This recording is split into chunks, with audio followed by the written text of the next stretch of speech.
What's up, Tribe 2.0? Listen, we are here to talk about the next two chapters of Indigo. We're almost done, y'all. We only have 4 chapters left. So I took the 4 chapters, broke it up into two. Okay, so we're gonna be do chap. We're gonna be do. We ain't gonna be do nothing. We're gonna do chapters 19 and 20, and then we'll do 21 and 22, and that's the end of the book. So chapters 19 and 20. So in chapters 19 and 20, you guys, we get to see Galen's life. We get a deeper look into his life. We get a deeper background of the people around him. We learn some things that we may or may not have wanted to know or whatever. And so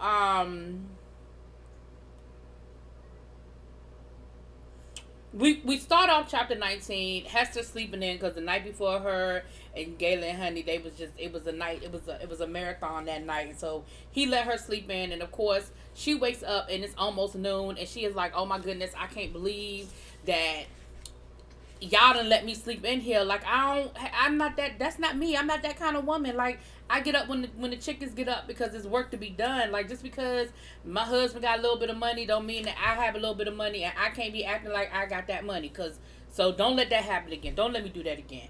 And Maxie just gave her that look like, yeah, all right. If he tell me to let you sleep, I'm gonna let you sleep. Okay. So she'd had this idea to do a fundraising fair on the grounds of the house because, Galen told her, he said, listen, you don't have to work anymore. Like, let's just be clear. I'm good. We're good. You don't have to work. But if you need to find something to do, find something to do. I'm okay with that too. But I don't want you to feel like you have to go out here and do it. But if it makes you happy. And so she was like, cool. I'm not crazy about, some of the things I had to do. But what is it that I can do now that I do have some money and some influence? So she decides to have a fundraising fair, and she's going to use the grounds of their estate because they have acres and acres of land. And so she goes to take him the idea, and of course they have to make love on top of the desk 2-3 times before she can actually get it out. Okay, but when she actually gets it out, he was like, I think that is a great idea. Whatever you need, it is at your disposal. I will provide the entertainment for the children. You let me know, let my staff know what it is you need to do to make it happen. And so, like 2 weeks later, they have this fair. And honestly, the fair is sort of like a modern day flea market where people are there. They pay money for booths, and the way she did it was they gave a percentage of the money they made. So they didn't pay anything up front. They only paid based on what money they made that day. Everybody came out. They sent flyers out for miles and miles around. People from all over came. It was a huge, huge success. Even though she had to see Foster walking around with Jenny, and even though Shu was lurking, but there was a price of admission, and so her thing was, hell, if they paid to get in, if they like it, I love it. Okay. Now, unfortunately, later on that night, Galen gets word that his grandmother has passed away, and um, even though he ain't really rock with his grandmother like that, he did. He feels the need to go pay his respects, and she was like, well, you want me to go with you? And he was like, would you? And he was really genuinely shocked that she would want to go, and she was like, you're my husband. Like, yes, I'm gonna go with you. And so Maxie gets her packed up, and they actually hit the road, and they end up going to stay at the house that he had rented. So in outside of Detroit. Now, Maxie tries to get her ready for some things. She said, "Listen, let me tell you something, little La Petite. Everybody ain't gonna love you the way Galen loves you, and everybody not gonna treat you the way Aunt Racine has been treating you. I need you to know that you are walking into the lion's den, and I need you to put that tough skin on, and I need you to handle it. I know you can, but I'm letting you know you about to walk into it." And so, Hester was like, "Well, I know that I'm not of his elk. I know I'm not of his class." And she said, "It's not just that. A whole lot of women thought that they was gonna be his wife, and they're not, and they're gonna be looking at you, and so that's gonna make it even worse. It's not just because you are not of his class; it's because they are not his wife." And then she tells him about Jeanette. Jeanette is the woman that Galen was supposed to marry, that his grandmother had arranged for him to marry, and that's had arranged for him to marry, and that's one of the reasons why, it ain't the only reason, but one of the reasons why him and his grandmother don't even rock with each other, because she had arranged this marriage even before Jeanette was even born. That she had arranged this marriage for him, and he was, he was like, I'm not doing that. Now we meet Jeanette later on, so we'll get to her in a second. But what we do learn is we learn a little bit about Maxie's story.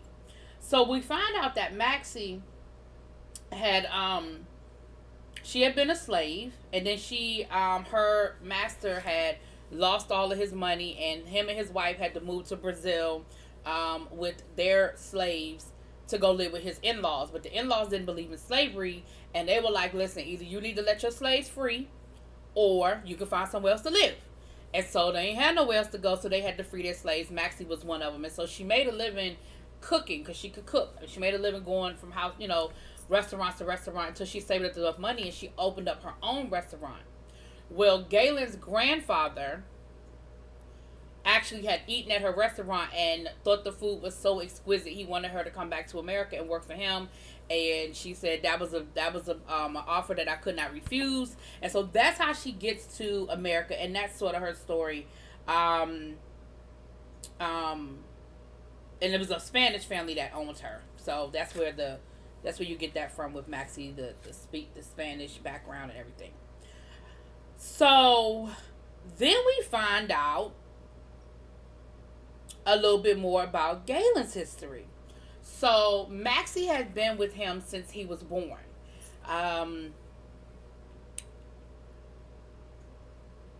Galen's grandfather and grandmother had 3 children. They had 2 girls and they had a boy.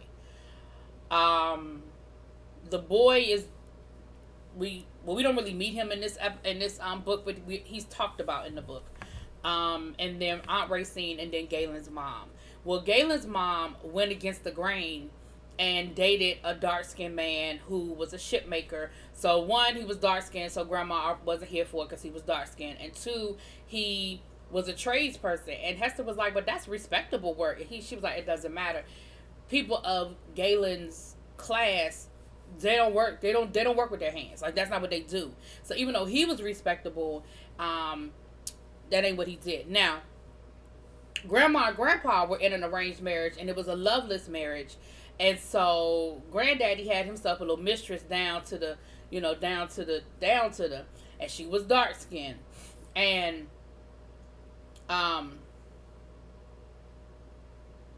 the grandmother, what did she do?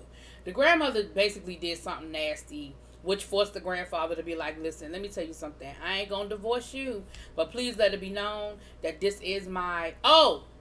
tried to frame her for a slave insurrection. How I forget that? Tried to blame her, or frame her, I should say, for a slave insurrection. And so so they ended up, when he found out that the grandmother was behind it, he was like, I'm not gonna kill you, and I'm not gonna divorce you, but please know that our marriage basically effectively is over, and I'm gonna go be with my little dark-skinned mistress, and you just gonna have to deal with it however you deal with it. And the grandmother was so embarrassed by that she went off, and that's when she came to Detroit. So Galen's mom basically marrying a dark-skinned man was sort of a slap to her face. Now, Aunt Racine dealt with it by leaving, and she wouldn't join the order, honey. She became a nun, okay? But when Galen's parents died in a shipping accident, she came back because when the parents died, Galen went to go live with his grandfather, but then his grandfather died like a year later. So Galen's wealth comes from his grandfather and his parents' money. And it sat there waiting for him until he got to be 18. So Maxie, who had been still working for the grandfather, took him to the grandmother up in Detroit because she was like, there was no other family down here for me to take him to, because Lord knows, because they talk about how nasty this woman was. And she was like, Lord knows, wasn't nobody trying to deal with her evil ass, but I had no choice. She was like, I started to keep him for myself, but I couldn't in good faith, keep her away from her family. Like, maybe that, maybe she would have cared. I don't know. And so the grandmother basically was like, offered Maxie a job. And even though Maxie couldn't stand the grandmother, and the grandmother really couldn't stand Maxie, she stayed for Galen. And what we found out is that the grandmother was really nasty to him, beat him mercilessly. That's where Aunt Racine came back to sort of play buffer. So Galen, there's no love lost there, but she is still his grandmother, and so it is what it is. So once they get there, Galen and Racine go through his grandmother's books, and come to find out, this woman was nasty. She was blackmailing everybody. She knew everybody's secrets, and she was like, if you don't, if you I won't tell your secret if you don't do this. I mean, if you don't do what I want you to do, I will tell your secret. And then she would loan people. She was a loan shark, and when people couldn't pay her back, she took their property from them and their deeds and everything. And she even owned slaves and brokered slaves, So she was just a nasty, nasty woman. And Aunt Racine was like, listen, I'm going to do my best to try to make these people whole again. Because she kept good records, too. So they knew who the people were she was doing business with. So the people who she sort of swindled out of their businesses and stuff, they're going to try to get her money back, and all that good stuff. Now, while this is going on, Hester actually meets Jeanette. And, of course, Hester is expecting this meeting to go left, but it actually doesn't. Jeanette, very nice woman. We're going to call her the equivalent of like a, ditzy broad type of thing. She's a sweetheart, but she's been raised to do nothing but find the right husband. But she know it ain't Galen. She said, me and Galen have been friends since we were kids. I love him. He loves me, but we are not in love with each other. And trust me, you did me a favor, because I don't want to marry him and he don't want to marry me. So we're good. We're cool. I don't feel no kind of way. I don't have no hard feelings towards you. As a matter of fact, girl, let's be friends. And so Hester is cautious about it, but she was open to it, because she's still kind of like, I don't know if you really, like, are you setting me up? But okay. Because, I mean, she don't have no other friends there, so. We find out that in the grandmother's will, she wants there to be a ball. So they have the funeral, and of course everybody is looking sideways at Hester, as she's walking with Galen, and they giving her these sharp looks and certain whispers. And Hester was like, child, they've been talking about me for as long, like, I've been gossip for the last couple of weeks, child. It is what it is at this point. But then later on that night, they have the ball, and of course, Galen had gotten this beautiful, like, custom-made ball gown for her. That is, I mean, it was sable. The color was sable. Absolutely gorgeous. And earlier, Hester and Jeanette had this conversation about her jewels. And Hester was like, oh, I don't have no jewels, but we good. And she was like, what? Galen hasn't bought you the best jewels from this side of the world? I'm going to have to get on him about that, because he know better than to have his wife coming up in here without all the jewels on, because he already know how these women roll. And Hester was like, don't say nothing. Like, I'm good. I don't need all that jewelry. I'm fine. She was like, I'm going to say something to him, because trust me, it ain't about you. It's about this. It's what's expected. And they're going to already talk about you, but let's give them less to gossip about. And Hester says, you got to promise me that you won't. Like, if you really want to try to be my friend, then you got to promise me that you're not going to say nothing. And she was like, all right, then. I promise. But he presents her with this beautiful emerald and diamond necklace and emerald and diamond earrings anyway, child. Why? Because he Galen know, and he know better. He knew what was expected, and he loves showing his wife off. So at the ball, some people were nice, some people were not so nice. There was one encounter she had with this woman, Belle, who let it be known that her and Galeno used to have a thing. And they were even so rude, her and her companion, because I feel like her companion wasn't her man. But they were even so rude as to even ask her, I heard that you were a slave, you were born a slave. And she was like, I was. And she was like, and I hear that your hands are indigo. Can you show us? And at that moment, Galen comes up and he's like, no, my wife only shows her hands to me because, of course, she had on gloves. And he whisked her off. Of course, he saved her right in the nick of time. They end up going home and leaving that night because she was like, I'm exhausted. And he was like, I tell you what, you ready to go now? She was like, yes, let's go home right now.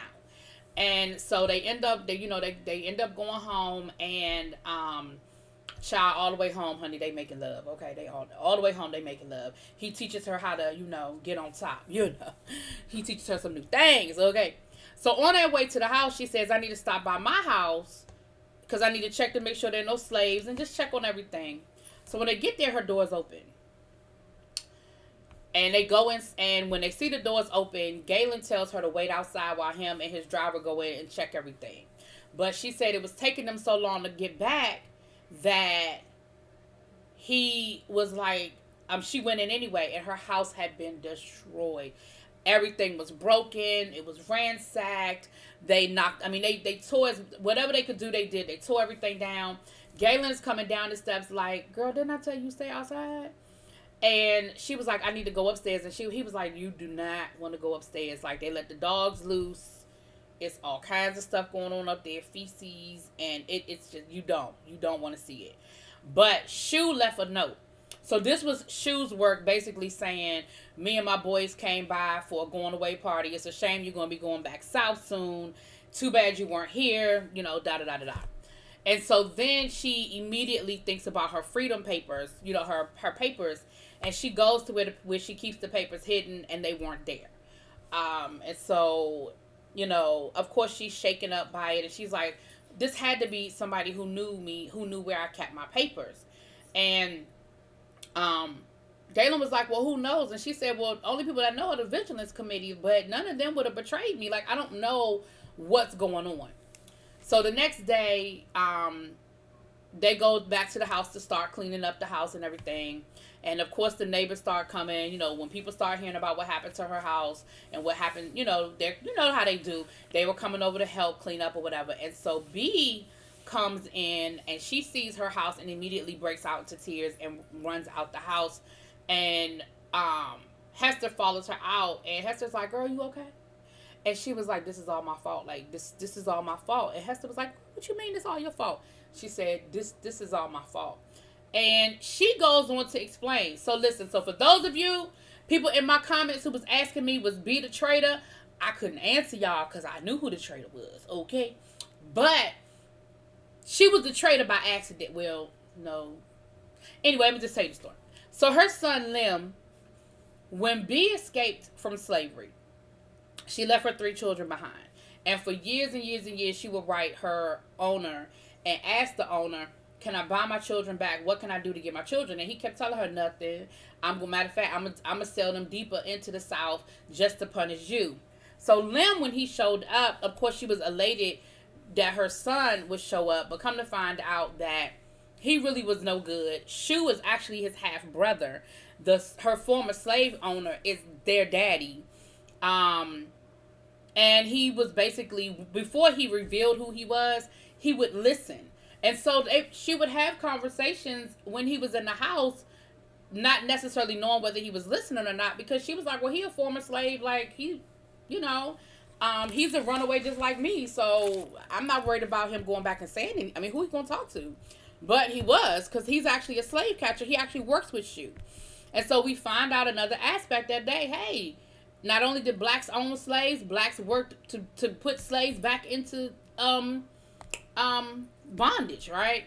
And so at first he would just be gathering information, and then he revealed who he was to her. Then he was blackmailing her, saying, listen, I'm gonna tell you where the rest of your children are if you help me out. And so she would give him little things here and there, little gems here and there, and that's where they found out about the Blackburns and some of these other places. She said, I was giving them pawns to get information on my children. And Galen was getting ready to be like, how dare you? She was like, listen, sir, let me explain something to you. You're not a parent. And until you are a parent, don't question me about what I would or would not do for my children, okay? I get it. I did it. I'm owning up to it. But don't judge me. Till you walk the mile, don't judge me. And she recognized him too. She said the Black Daniel, and he was like, how did you know? She was like, boy, bye. Like, you might have been beat up and bruised, but I know. So we find out that basically once she found out that her children were dead, then she wouldn't work with them anymore. Because Hester said, well, did you tell him where my papers were? She said, I didn't tell. She said, I didn't tell him anything about you. He said, she said, you are like one of my children. And I didn't tell him anything about you. No matter what, she said, you pissed him off when you helped the Blackburns escape. And she said, well, you helped us too. And she said, yeah, I had to. Like, I told him I had to make it look good, because if I didn't help, it would have been very obvious and they really would have been looking at me. And so, B was the B was the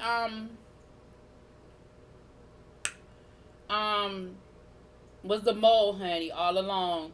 So now we're gonna see what ends up happening in these last 2 chapters, child.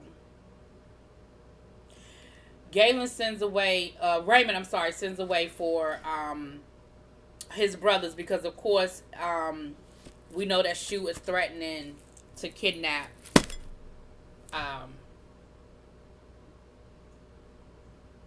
Hester. Lord, I couldn't get it out. All right, y'all. So that's chapters 19 to 20. So drop it in those comments. Let me know what y'all think. Peace.